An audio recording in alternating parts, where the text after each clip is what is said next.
Hello, Namo Myoho Renge Kyo, Namo Myoho Renge Kyo, Namo Myoho Renge Kyo. How are you? I hope this finds you in good health and secure. We're in that transitional time of the year, so I encourage you, this is the time to really strengthen your resolve,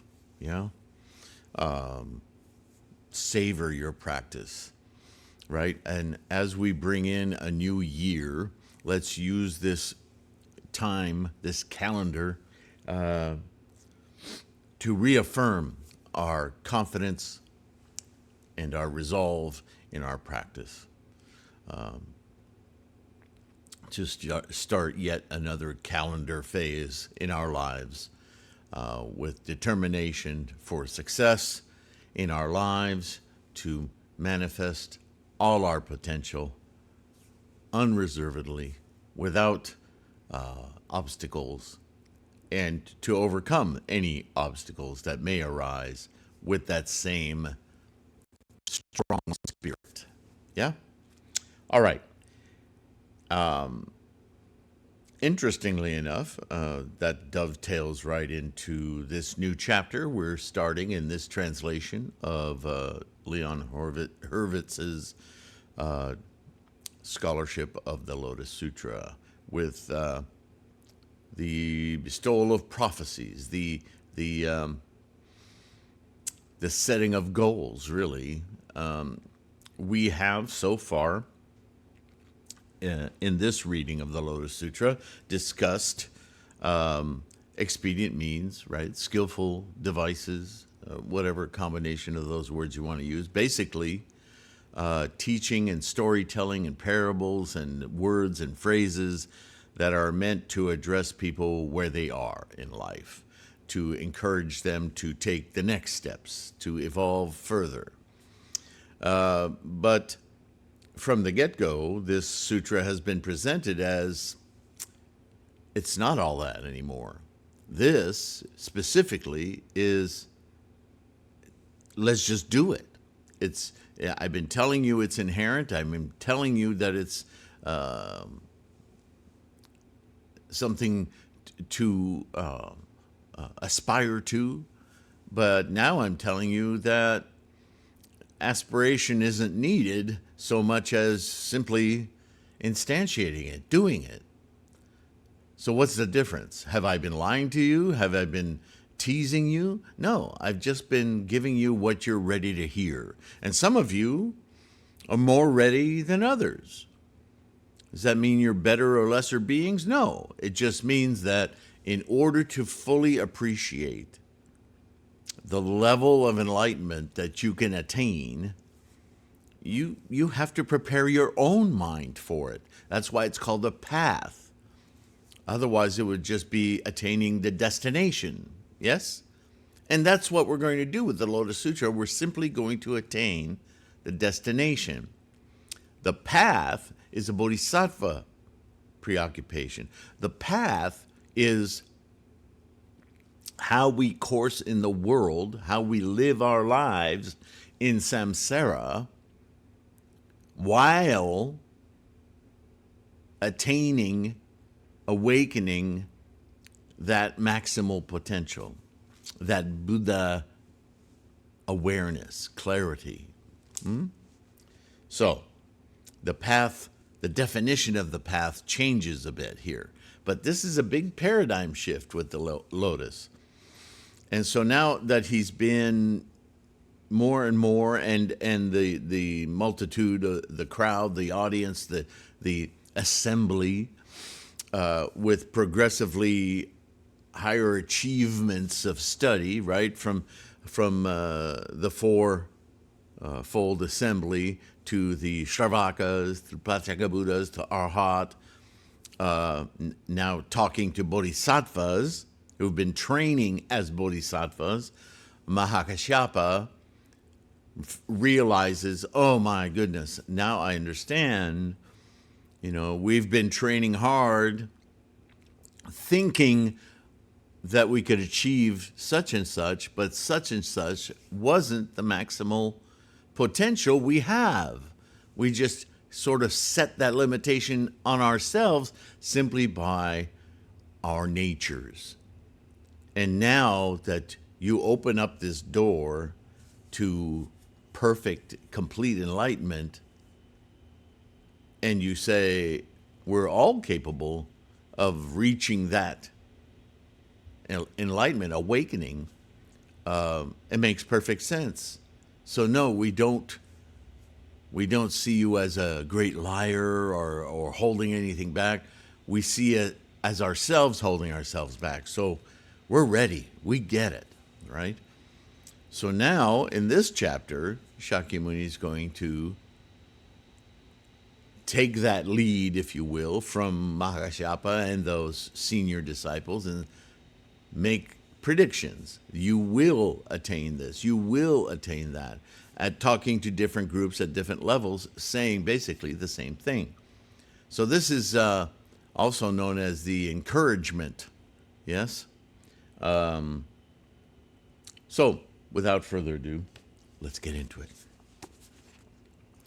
There's something very notable right off the bat in this chapter that Leon Hurvitz does, and I don't know if this is an English transposition from French or if it's, I don't know, but I picked up on it. It's a very critical statement that I've not heard in any other translation, and that is, you will hear in the first sentence. At that time, having spoken these gathas, first of all, you notice it doesn't say, thus I have heard, which every other translation says.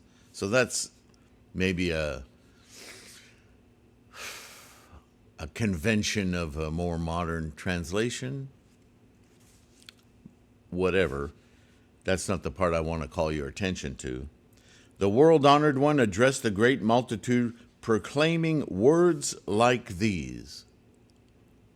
Words like these. That's the loosest possible translation I've ever heard. Right? Everything we've read so far, translations of the Lotus anyway, have said, thus I have heard, then the Buddha said these words. And this says, proclaiming words like these. So right off the bat, it's saying, this is an interpretation. This is a translation. This is a language of capturing the meaning of something said by Shakyamuni Buddha. It's kind of a tacit admission, yeah? Which doesn't bother me. It just stands out, doesn't it? So, all right. This disciple of mine, Mahakashyapa, in time to come shall have audiences with 300 myriads of millions of world-honored Buddhas, shall make offerings to them, shall revere, honor, and praise them, shall broadly propagate the Buddha's great incalculable Dharma, and in his final body shall be able to become a Buddha named Ray Glow, a thus come one worthy of offerings of right and universal knowledge, his clarity and conduct perfect, well gone, understanding the world, an unexcelled worthy, a regulator of men of stature, a teacher of gods and men, a Buddha, a world-honored one. Now, I want to spend just a moment on this sentence because this may have piqued your interest many times because we've read this formula before. But I want you to understand when he says, Mahakashyapa, in time to come, shall have audiences with 300 myriads of millions of world-honored Buddhas.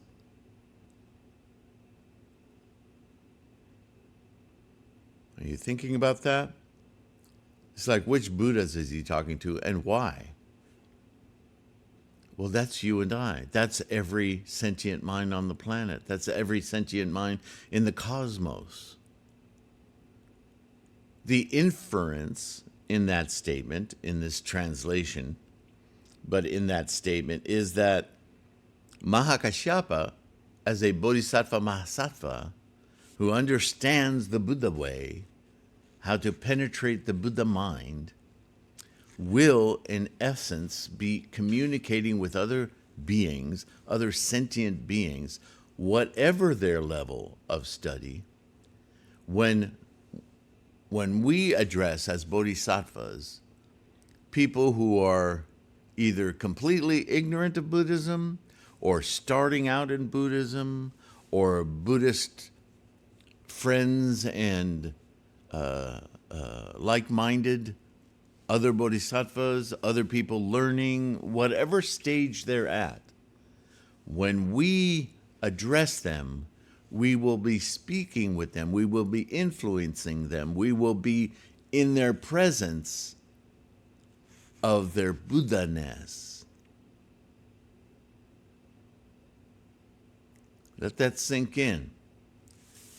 It's a real good reminder that when we're speaking with other human beings, because of our learning and practice,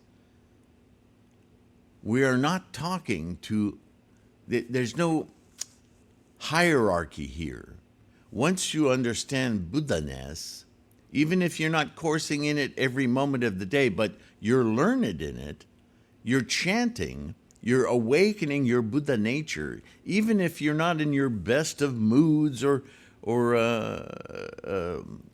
realms as you're coursing the day, because you've awakened that Buddha-ness, everything you do, think, and say with other sentient minds is speaking to their Buddha-ness.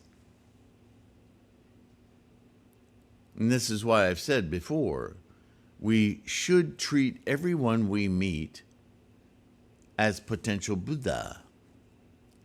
Rather than trying, it's important that we understand where they are so that we can speak in skillful ways to inspire them, to cause them to aspire to achieve their own enlightenment. But when we speak to them, we are speaking to their Buddha, their maximal potential, because this is where we're speaking from, whether or not we think we are or not. All the more reason to keep steady with our practice, yeah? So that we can draw from that Buddha wisdom whenever necessary, whenever needed, and trust it, have confidence in it. Because when we communicate with others, we are communicating through their 3,000 realms in every single thought moment to their Buddha nature. Does that make sense? It's kind of a big deal. So this is what this is saying. He said, Mahakashapa, in time to come, from now on, is going to be talking with millions and millions of Buddhas. In other words, everyone he meets, everyone he encounters, or anyone who encounters him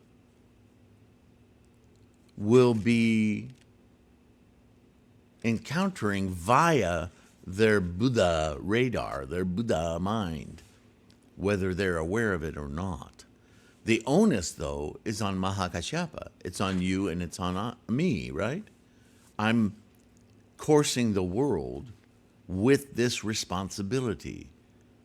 The responsibility is to myself, to honor, and this is why he uses these words, right? He says, shall revere, honor, and praise them. Their Buddha, which is in essence me affording dignity to my own Buddha-ness, yeah? Broadly propagate the Buddha's great incalculable Dharma. Why would you propagate the Buddha's great incalculable Dharma to Buddhas? For the very reason I just explained, because those Buddhas are yet undiscovered. They're dormant, although you, as being a Buddha, Buddha mind, Buddha wise, as a bodhisattva, is communicating Buddha to Buddha. You understand. Remember what he said earlier? This can only be communicated between Buddhas. So even if you talk to somebody who's completely ignorant of Buddhism, you are in fact addressing their potential, their Buddha-ness. If you weren't, how could you inspire them toward it? How could you make them aspire to something that you're not communicating? It's kind of obfuscated by this language, but there it is.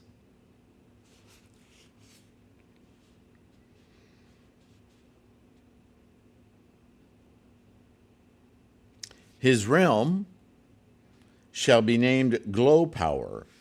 His kalpa shall be named Magnificently Accoutred. The Buddha's lifespan shall be 12 minor kalpas, and his true dharma shall abide in the world 20 minor kalpas, and his counterfeit dharma shall also abide 20 minor kalpas. What's this counterfeit dharma? Right? It's the expedient means. It's not counterfeit like bad money. It's counterfeit of in place of, until it blossoms in these others, we are addressing it nonetheless. I know it can be confusing, but does that help to understand? And by using, minor kalpas, major kalpas, all that, it's just time. It's what the effort, commensurate with the effort taken, will it be realized? Yeah?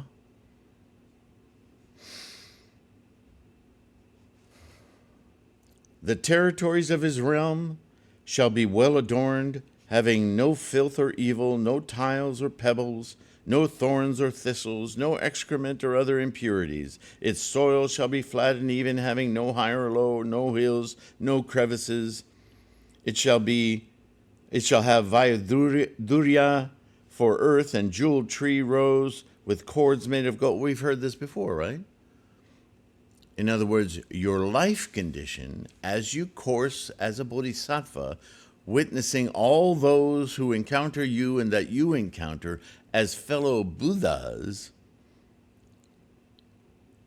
you will experience as this light, beautiful existence. Right? I had an analogy I thought of the other day, and I don't know if this will...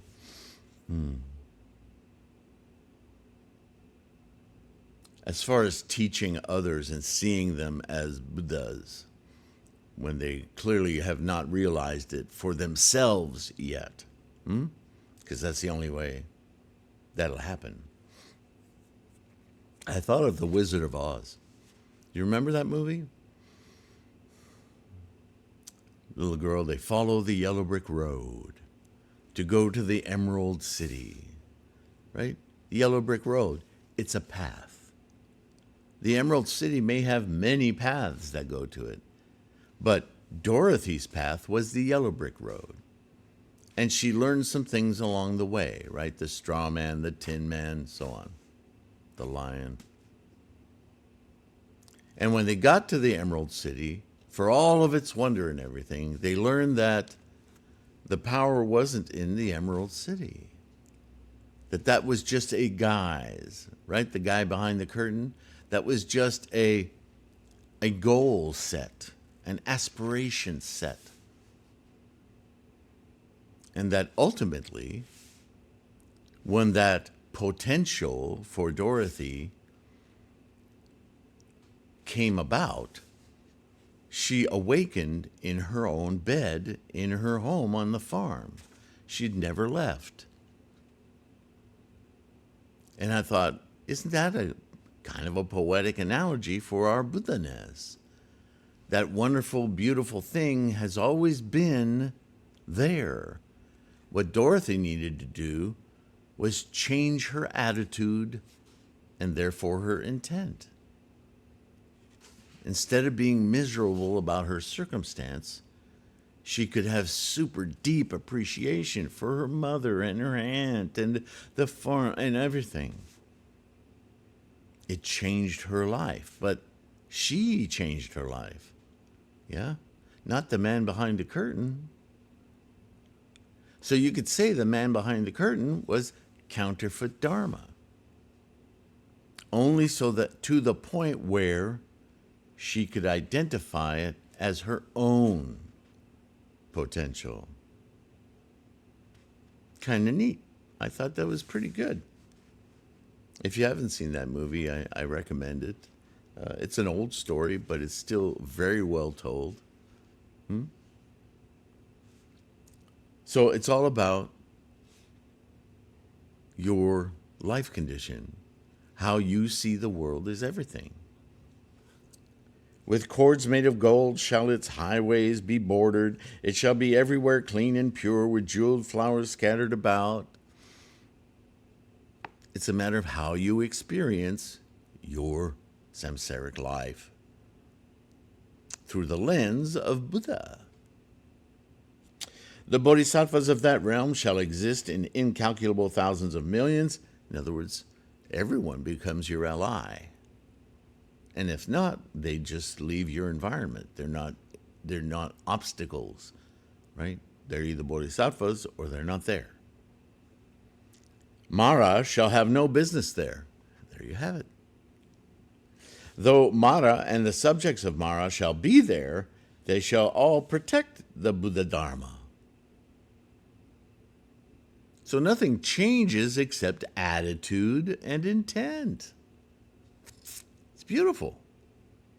At that time, the world-honored one, wishing to restate this meaning, proclaimed gathas, saying, I declare to the bhikshus, not just Mahakashyapa, but all the monks and bhikshunis, with my Buddha eye, I see that this Kashyapa, in ages to come, beyond innumerable kalpas, shall be able to become a Buddha, to wit, that in an age to come, having made offerings to and had audiences with 300 myriad of millions of world-honored Buddhas, and having for the sake of Buddha knowledge purely cultivated Brahman conduct, and made offerings to the supremely venerable among two-legged beings, he shall cultivate and practice all unexcelled knowledge, and shall in his last body, all our last bodies, be able to become a Buddha. His land shall be pure, with Vaidurya for soil, with many jeweled trees and rows by the roadside, with gold cord bordering the highways, so that they who see shall rejoice. When he shows up, everyone will feel good. It shall ever produce goodly scents, and be strewn with a multitude of outstanding flowers, of many varieties and of rare and wonderful beauty, with which it shall be adorned. Its soil shall be flat and even, having no mounds or crevices, very few obstacles, if any, yeah? You'll just course easily in samsara, in the world. Not really samsara. Samsara is the defiled, ignorant world, but by remaining in this physical cosmos, just like I did an analogy a long time ago with a bowl of water and strewn pepper on the surface of it with pepper flakes all over the top of the water in the bowl, and I put a drop of dish soap on the tip of my finger, rubbed it in, and then I touched the surface of the water, and all the pepper flung out to the sides. Pepper's still in the water, but it's not affecting my finger. It's not touching it, right? That's a cool visual. I recommend you try it at home. It's a fun little experiment. It's how to visualize what he's saying right now. of many varieties and of rare, wonderful beauty with which it shall be adorned. Its soil shall be flat, having no mounds or crevices. Its multitude of bodhisattvas shall be impossible to reckon, their thoughts being tamed and gentle, and they themselves having reached great supernatural penetration into the mind, reverently upholding the Buddha's canon of the great vehicle, the multitude of voice hearers in their final body, free of outflows, sons of the Dharma King, shall also be unreckonable. They'll touch the lives of innumerable people, right? For even by resort to a divine eye, it shall not be possible to know their number. That Buddha shall live 20 or 12 minor kalpas. His true Dharma shall abide in the world 20 minor kalpas, and his counterfeit Dharma shall also abide 20 minor kalpas. This is all about influence and duration of influence, impact of spreading, propagating the Dharma teaching, the potential Buddhahood, As for Reglo, the world-honored one, this shall be the manner of him. This will be his life. Anyone's life. All of you. At that time, the great Madhogayana, Subhuti, and Mahakatyayana, all greatly agitated, joined palms and, looking up at the world-honored one, not taking their eyes off him for a moment, straightway together with a single voice proclaimed gathas, saying, the greatly fierce and heroic world-honored one, the Dharma king of the Shakyas, right? Shakyamuni, the great Muni, great sage of the Shakya clan, Shakyamuni, because he took pity on us, conferred on us the sound of the Buddha's voice. The sound of the Buddha's voice, the long, broad tongue, all are similes, is that proper? Analogous to the teaching, the spreading of the teaching, right? If knowing our deepest thoughts and perceiving that we are the recipients of this prophecy, he sprinkles sweet dew on us, he will thereby rid us of oppressive heat, and we shall be cooled, as if coming from a famished land and suddenly encountering a great king's feast. One still harbored doubts and fears in one's thought, right? We still weren't confident that we're going to be able to pull this off. Not yet daring to eat without further ado, or as if, again, one had to get the king's permission, and then, and only then, would dare to eat. We too, in the same way, ever thinking of the errors of the lesser vehicle, do not know how we are to gain the Buddha's unexcelled knowledge. Though we hear the sound of the Buddha's voice saying that we shall become Buddhas, in our thoughts we still harbor cares and fears, as if we dared not eat. If we receive the Buddha's gift of prophecy, only then shall we be quickly put at ease. My gosh, these people require a lot of convincing, don't they? O greatly fierce and heroic world-honored one who constantly desire to put the world at ease, we beg you to confer this prophecy upon us, as if we were hungry men awaiting permission to eat. You've just admitted your own obstacle. Oh well. At that time, the world-honored one, knowing what the great disciples were thinking at heart, declared to the bhikshus, this Subhuti, in ages to come, shall have audience with 300 myriad millions of Nayutas, like 100 million he assumes here, of Buddhas, shall make offerings to them and venerate them, shall honor and praise them, and shall ever cultivate Brahman conduct and perfect the Bodhisattva path, in his final body contriving to become a Buddha named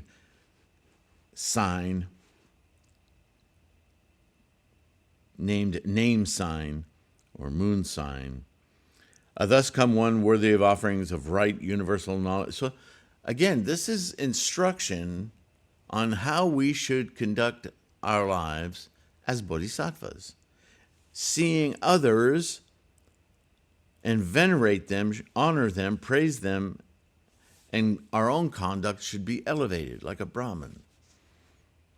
And a Brahmin in India was the highest class or caste of society, right? Only they could become leaders.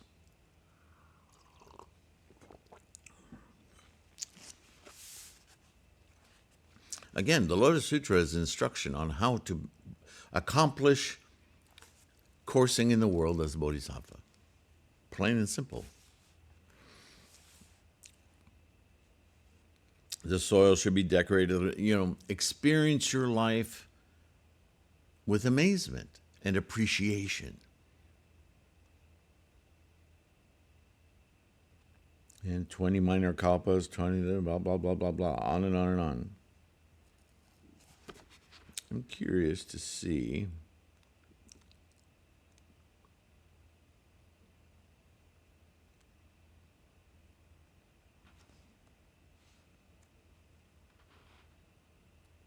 Does he have a glossary in here? There's an index. No glossary. I'll have to look that up on my own.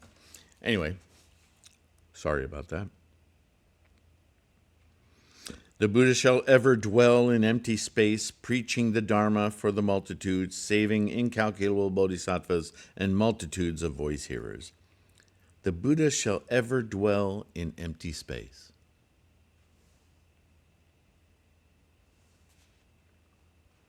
The mind.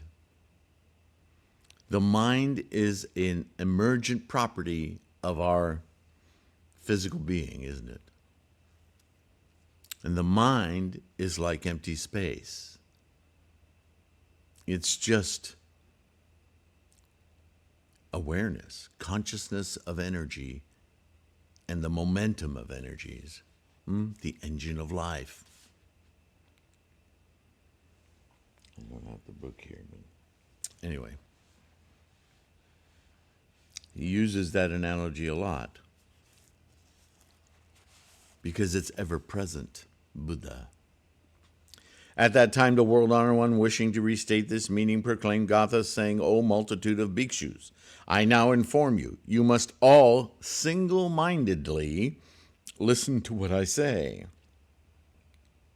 My great disciple, Subhuti, shall be able to become a Buddha, whose name shall be name sign. He shall make offerings to countless myriads of millions of Buddhas. Following the Buddha's course of conduct, he shall at length perfect the great path. In his final body, gaining the 32 marks, becoming straight, upright, and wondrous, and of wondrous beauty, quite like a jeweled mountain. His Buddha land shall be the first among the purely adorned, and of the living beings who see him, none but shall love and desire him. Within his Buddha Dharma, many bodhisattvas, all without exception of being of keen faculties, shall turn the wheel that has no backsliding. That realm shall ever be with bodhisattvas adorned. The multitude of voice hearers shall be innumerable, all having gained the 3 clarities, having perfected the 6 supernatural penetrations, dwelling in the 8 deliverances, and having great and imposing excellences. In his preaching of the Dharma, that Buddha shall display incalculable supernatural penetrations and magical powers, not to be conceived or discussed. The gods and human subjects, in number like to the Ganges' sands, shall all together, joining palms, listen respectively to the Buddha's words, that Buddha shall live 12 minor kalpas, his true Dharma shall abide in the world 20 minor kalpas, and his counterfeit Dharma shall also abide 20 minor kalpas. At that time, the world-honored one again declared to the bhikshus, I now tell you that in an age to come, with divers implements, this great Katayana Katyayana, sorry, finally said it right, shall make offerings to and reverently serve 8,000 millions of Buddhas, doing them deference and honor after the Buddha's extinction. For each he shall erect a stupa shrine, whose height shall be 1,000 yohanas, whose length and breadth shall be 500 yohanas, and which shall be filled with gold, silver, vaidurya, giant clamshell, agate, pearl, and carnelian. These precious 7, I mean, Nichiren must have just been beside himself when this idea of the scroll came to mind, right? And developed, firstly, with the Daimoku of Namo Myoho Renge Kyo down the center, and evolved to be the Lotus Sutra, and captured in a single scroll, with a multitude of flower garlands, paint scent, powdered scent, burned incense, cotton canopies, and banners. He shall make offerings to those stupa mausoleums. When that time is past, he shall again make offerings to 2 myriads of millions of Buddhas in the same way. Having made offerings to these Buddhas, he shall perfect the Bodhisattva path and shall be able to become a Buddha named Jambunada Glow. Thus come one, worthy of offerings, so on and so forth. His land shall be flat, and right? All of those wonderful things as well. It shall have none of the 4 evil destinies, to wit, hell, hunger, hungry ghosts, beasts, or asuras, the lower realms, right? It shall have many gods and men, the multitude of voice hearers, as well as bodhisattvas, in incalculable myriads of millions, shall adorn that realm. The Buddha's lifespan shall be 12 minor kalpas, so. And then he repeats it in gathas. You, multitude of bhikshus and bhikshunis, listen, all of you, with a single mind. He's restating single-mindedness again. As is what I preach, so is the truth no different. This Katyayana shall, with a variety of wondrous fair implements, make offerings to Buddhas after the Buddha's extinction. He shall erect stupas of the 7 jewels. Erecting a stupa of the 7 jewels. Namu Myoho Renge Kyo. There's that stupa, that Butsudan, having within it the 7 jewels, right? All for the purpose of single-mindedly penetrating that Gohanzon mind. Thank you, Nichiren. And also with flowers and scents make offerings to their sarira in his last body, as ours is all our last body. In other words, in this lifetime. He shall gain Buddha knowledge, achieve undifferentiating and right intuition. His land being clean and pure, he shall save incalculable myriads of millions of living beings. Speaking and communicating with their Buddha.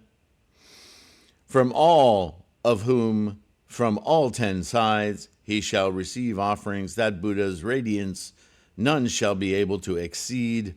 That Buddha's name shall be called Jambu Gold Glow. Bodhisattvas and voice hearers who have severed all being, incalculable and innumerable, shall adorn his realm. So the influence of our Buddha-ness is just so far-reaching, it's incalculable. All the more reason to be on our guard of our behavior and our practice constantly. Yeah? As Nichiren says, I'm now living every moment of every day in Myoho Renge Kyo. Where are we time-wise? Yeah, that's enough for today. So, obviously, the people in this assembly are affording Shakyamuni the opportunity to restate in different words, slightly different words, over and over again, And it's interesting that the words are different for each group that he talks to. Even though he's saying the same thing, he's using different expletives, different ways of understanding, because still, as bodhisattvas, with the Buddha way, we individually course the world differently. Right? We're not homogeneous. Enlightenment may seem like homogeneity, but it is only homogeneous as what it is, that enlightened mind. But the way that enlightened mind is experienced is very individual. Always. Still, it's all part of the whole. It's like diving into the ocean and collecting a cup of water from all over the planet. It's ocean water, but it's going to have slightly different compositions, isn't it? But it's all ocean water. The salinity, even the temperature, right? So on and so forth. You get it. Thank you for listening. Thank you for your practice. And I remind you to take a few seconds to just like and subscribe. It's very important to propagating this resource with, as the links in the description will avow, lots of free stuff, the podcast, the information on threefoldlotus.com, which I continuously add to. If there's a way, I'm starting to wonder if I should organize that page into sections, because there's so much on it. Let me know your thoughts on that. And all that. Oh, and access, of course, to ebooks, print books, a proper mandala. Yeah. In the meantime, please take care of your health. Keep your practice strong. That's super important. And I will see you in the next one. Bye for now.